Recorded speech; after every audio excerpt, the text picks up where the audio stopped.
Eh bien Dominique, Nong ou Berthelin, les avis sont clairs et intéressants. Oui, c'est de la sagesse. Faut faire preuve d'humilité. Je crois qu'ils ont fait un très bon résultat aussi, mais ils savent aussi que le chemin est encore très long. Bon, mais la prestation, et il l'a très bien dit, Cédric Berthelin, la prestation des deux équipes aujourd'hui n'était pas spécialement à la hauteur. Dominique, si on vous demande pourquoi le Standard est battu aujourd'hui, vous répondez quoi? Ouais, il a manqué de beaucoup de choses, je trouve. Il a manqué de créativité au niveau de la construction. Il a manqué de la percussion à part Ezekiel, de centre, des dédoublements. Il a manqué de beaucoup de choses. Ça a manqué de créativité. Allez, on va regarder ce qui s'est passé dans cette rencontre et les buts marqués aussi.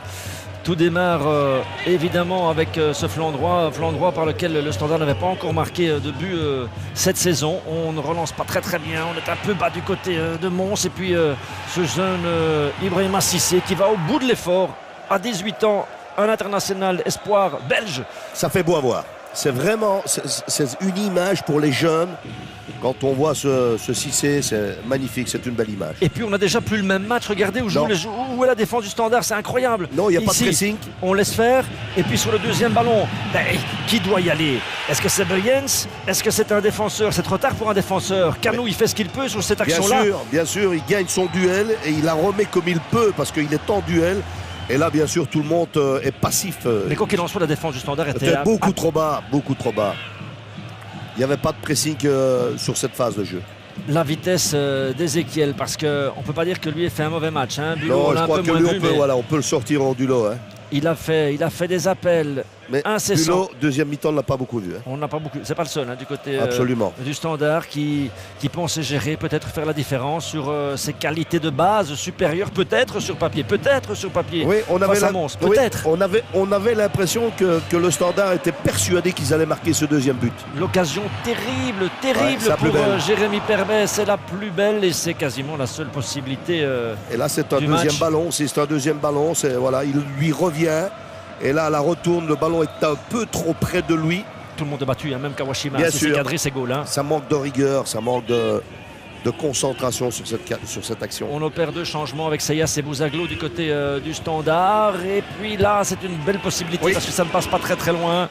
Cissé va quitter la pelouse. On va faire un repositionnement avec Simon sur le flanc droit. Tavares qui monte pour la charnière centrale défensive avec Canou. Et là. C'est un élément, à mon avis, important dans la victoire de Mons. Nicaise aussi est monté au jeu en remplacement de Van Imscoot. Van Imscoot qui était important sur le premier but de Mons. Et Nicaise, que dire ici? Et là, Kawashima ne nous semble pas. Aussi, Tavares est très mal positionné. Il doit être beaucoup plus à l'intérieur. Il laisse donner la passe dans l'intervalle et là, Canou est pris au dépourvu. Ça fait quand même pas mal de joueurs du Standard en faute. Regardez ici d'où part la passe et l'assist de Benjamin Nicaise. Tavares qui s'écroule, Canou qui rate un de ses premiers ballons. Et puis ce ballon, il est quasiment sur Kawashima, qui ne parvient pas. Il aurait pu intervenir. Très sincèrement, il aurait pu intervenir. Deuxième ballon cadré du match pour que le gardien japonais. Deuxième but, long dégagement de Berthelin. Là, ça devient évidemment compliqué. On est dans les arrêts de jeu. Il y a de l'espace. 3 passes, dégagement, 1, 2, 3. Ils sont tous battus. Et là, ils sont tous battus. Et encore une fois, du côté de Tavares.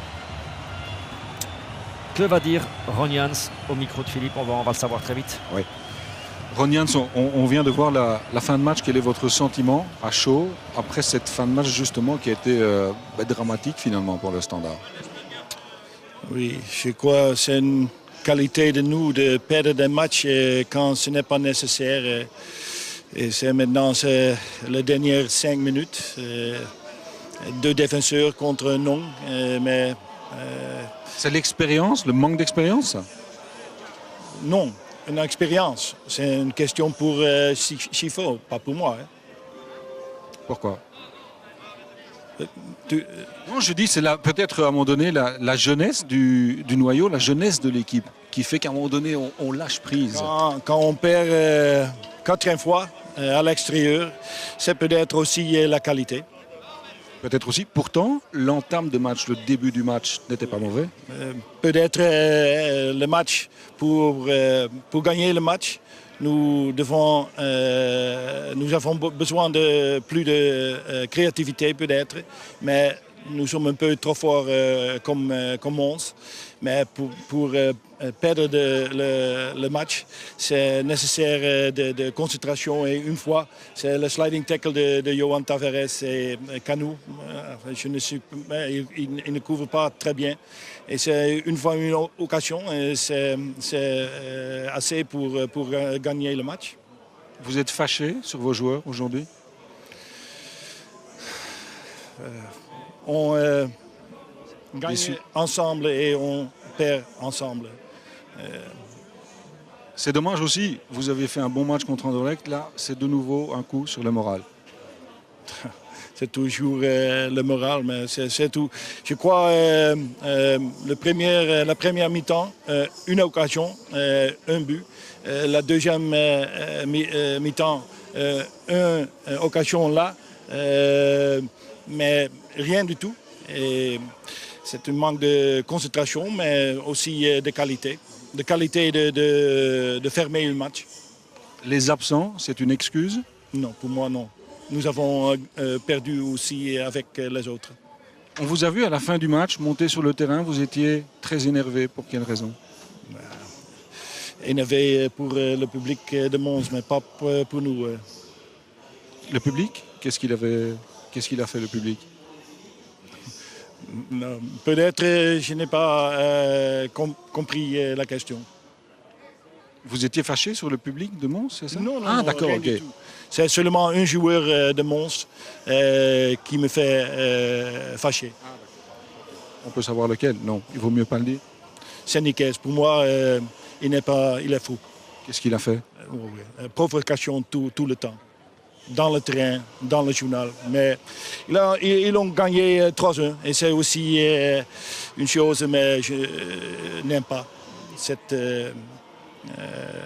caractère. Okay, merci beaucoup et bonne chance pour la suite. Okay. Merci. Voilà. Des mots sévères. Allez, le vainqueur. On continue avec Enzo. Quelle fin de match. Enzo et... je dirais au 2-1 et au 3-1, je vous ai vu bondir, j'ai cru que vous alliez vous faire une déchirure tellement c'était spontané. Oui, c'est un besoin de se libérer un petit peu parce que j'ai senti mon équipe tendue, on ne s'est jamais libéré véritablement. Et voilà, le point positif, c'est qu'on est resté concentré, on a pratiquement rien concédé. Je pense que une prestation les semaines précédentes nous aurait été fatale parce que l'envie de gagner nous fait jouer avec un peu n'importe comment, pas toujours avec la maturité qu'il faut. Et voilà, pour être resté dans le match, on a eu ce mérite. Et je crois que les changements ont fait la différence. Mais très franchement, la chance qu'on n'a pas eue les semaines précédentes, on l'a eu aujourd'hui. C'est vrai que le tournant, il y a peut-être deux tournants. La montée de Niquez finalement, puisqu'il donne le bon ballon pour Alois Nong, et le repositionnement aussi de Nong dans l'axe. Quand vous avez fait sortir Jérémy Perbet, on s'est dit, ah tiens, c'est peut-être dommage parce que jusqu'à la 93e, 94e, il peut toujours marquer. Finalement, c'était le bon choix. Mais quand ça réussit, c'est toujours le bon choix. Mais là, j'ai opté pour un peu plus de profondeur. Je sentais bien Alois dans le match. Il a souvent essayé de percuter, d'essayer de faire la différence, de déborder. Et je savais que c'était le seul incapable d'amener de la profondeur. Et juste au moment où je le fais, j'estimais qu'on n'était plus du tout dans le match offensivement. Et donc, il fallait opter pour quelque chose. Et bon, aujourd'hui, ça a réussi. Je pense que ça a déterminé un petit peu la rencontre grâce aussi au mouvement d'Alois. Il était encore bien, il y a cru encore. Et je suis content pour lui parce qu'il a fait énormément d'efforts pour revenir à ce niveau-là. Et d'autant plus que les 3 points étaient très importants. Donc si je comprends bien ce que vous dites, ce n'était pas un grand monstre, mais malgré tout, l'état d'esprit, le fait d'y avoir cru jusqu'au bout, le sérieux ont fait la différence, ont été récompensés. Absolument, on a été bien meilleurs les semaines précédentes. Et aujourd'hui, je crois qu'on a joué en fonction du classement. On sentait que les 3 points étaient importants et donc il y avait la peur de perdre et surtout la peur de gagner aussi. Finalement, on était, je dirais, trop crispé. On ne s'est jamais libéré totalement. On n'a jamais mis cette équipe vraiment en difficulté, alors qu'on a quand même une équipe qui, jusqu'à présent, a montré de très belles choses à ce niveau-là. Cette victoire, elle doit pouvoir vous libérer. Vous n'êtes plus qu'à 2 points du top 6, Enzo. Non, j'espère. C'est pour ça que je dis que la victoire était importante. Elle était capitale même. On a insisté beaucoup ces derniers temps qu'on ne pouvait pas se permettre un mauvais revers. Les 2 points perdus à Waasland, il fallait les récupérer. Et voilà, ça nous permet d'être dans le peloton avec peut-être des ambitions. Je crois que si on veut aller chercher des points à gauche, à droite, il faut se remettre en situation. Et là, je dirais qu'on pourra peut-être se libérer davantage. Merci beaucoup, Enzo. Écoutez, Dominique, moi, j'aime beaucoup Berthelin, Enzo et non la lucidité lors de ses interviews. Mais il y en a un que je voudrais mettre en évidence quand même, parce que lui, il a été extraordinaire au micro de Philippe. C'est le petit Emmanuel. On l'écoute. Le but contre le Standard, c'est encore plus beau, ça? Ouais, c'est sûr. Bon, voilà, après, je dis, j'ai pas un esprit de revanche. Je sais juste que j'ai jamais eu ma chance vraiment au Standard. Oui, c'est Mais vrai. voilà, j'ai été content dès que passé par là. Ça, c'est formidable. Nong, homme du match. La vérité vient hors de la bouche des enfants. Absolument. Nong, homme du match. Enzo Scifo aussi. Oui, absolument, parce que ces changements ont été très efficaces et ont fait la différence. Et je dirais que malheureusement, le repositionnement de Tavares dans l'axe a porté préjudice au Standard. C'était la dernière rencontre de cette 11e journée. On récapitule l'ensemble de cette journée dramatique pour les leaders, à l'exception d'Anderlecht, avec évidemment la première défaite de la saison pour Bruges, cette défaite du Standard dont on reparlera très certainement. Charleroi qui a pris des points à 10 contre 11 au classement. On va voir que c'est une magnifique opération pour Mons. Ah, splendide, hein. Ils reviennent justement à 2 points du top 6, ce qui est remarquable pour une équipe comme Mons. À 4 points des playoffs pour l'instant pour le Standard. Jouer à fond 20 minutes, c'est un peu court évidemment pour des ténors. Oui, c'est insuffisant pour un club comme le Standard de Liège. Ils doivent montrer beaucoup plus. Baka a marqué, mais Ibou aussi et surtout. Alors Philippe, Everton sans Marwan Fellaini, est-ce que c'est une équipe qui gagne? Non. On a vécu un beau week-end, à la fois sur les terrains étrangers et belges. Voilà. Eh oui, c'était formidable. Vous anticipiez un petit peu sur les rendez-vous belges, mais ça c'est pour nous, pour vous, Philippe. Et c'est tout de suite, Dominique, regardons un petit peu les affiches du week-end prochain avec le Standard qui accueille le Cercle de Bruges. Il faut quand même espérer que ce ne soit pas le réveil du Cercle qui va très mal. Très très mal. Parce que les feuilles tombent. Certaines têtes peut-être aussi au niveau des coachs de ça va D1, très même vite, s'il n'y en a pas encore eu cette saison. Ça va très vite. Anderlecht se déplace du côté du Sporting de Charleroi, revigoré par leur victoire à 10 contre 11. La Gantoise, Mons, c'est pas un déplacement facile, mais la Gantoise, ça ne va pas fort non plus. Berscott, OHL, Malines, Liers, Beveren, Zult, Courtrai, Genk. Candidat au titre? Oui, indiscutablement. Et Bruges, Lokeren. Eh bien voilà, merci Dominique, merci Philippe. Plus rien à dire en bord de terrain, tout va bien pour les Montois? Pour les Montois, oui, les Standardmen, je pense qu'ils sont allés se rengouffrer très vite dans leur quart. Ils vont avoir quand même des difficultés, je pense, à sortir cette défaite de la tête parce qu'elle a fait mal vu les circonstances, les 2 buts concédés dans les dernières minutes. Bonne soirée à vous, les amis. Merci beaucoup. Merci, la Philippe. victoire dans le Classico est Merci, déjà oubliée pour les Standardmen. Bon, on connaît le Standard, ils doivent enchaîner quelques victoires pour se rassurer, pour assurer tout l'entourage. Allez, c'est tout le mal qu'on leur souhaite. En attendant, l'homme de la soirée avec Nong, c'est Enzo Scifo. Merci pour votre fidélité et à tout bientôt.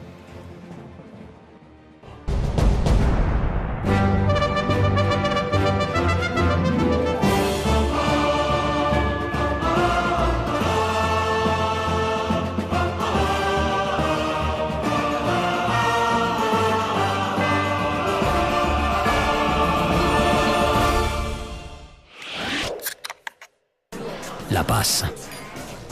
Jupiler. Les supporters savent pourquoi.